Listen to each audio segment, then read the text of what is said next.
अभी सब्सक्राइब करें हमारे YouTube चैनल ईश्वर टीवी को और देखिए वीडियोस सबसे पहले।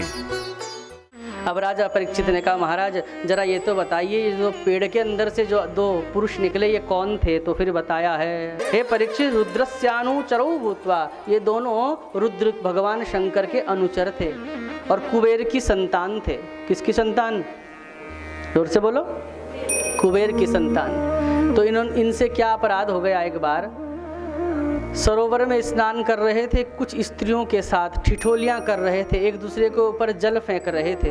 तभी वहां से नारद जी का आगमन हुआ और नारद जी को देखकर उन स्त्रियों ने तो तुरंत नारद जी को प्रणाम किया, अपने वस्त्रों को धारण किया, लेकिन ये अभी भी निर्लज्ज से बने हुए हैं और अभी भी उन स्त्रियों के साथ ठिठोलियां कर रहे हैं, जो शिष्टाचार के विरुद्ध है। संत के सामने स्त्रियों से ठिठोली और नारद जी को क्रोध आया। नारद जैसे संत को वैसे क्रोध आ नहीं सकता, लेकिन कुछ क्रोध जगत कल्याण के लिए भी संतों को करना पड़ता है और जिस पर क्रोध किया उसका कल्याण ही हुआ है। पुराण भरे पड़े हैं, ऋषियों ने जिसको भी शाप दिया है उसका आगे चलकर कल्याण ही हुआ है।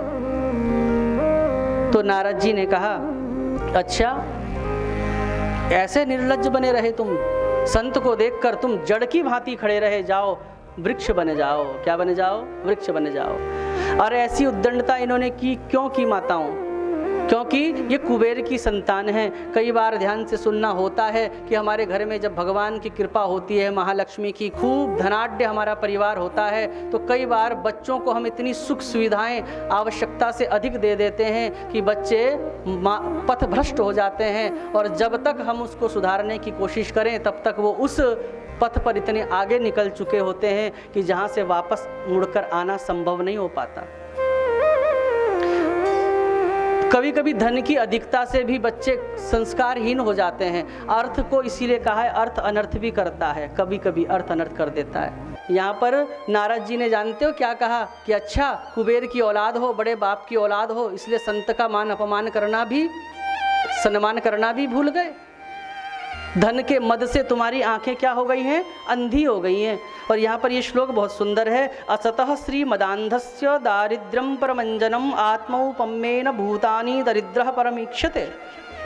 यहाँ पर नारद जी कह रहे हैं, धन की अधिकता से जिसकी आंखों में मोतियाबिंद हो गया है, बहुत ज़्यादा धन होने से जिसकी आंखों में मोतियाबिंद हो गया है, बोले उसके आंखों का ऑपरेशन सिर्फ यही है कि उस व्यक्ति को दरिद्रता प्राप्त हो जाए। जब एक बार दरिद्रता आएगी ना तब पता चलेगा।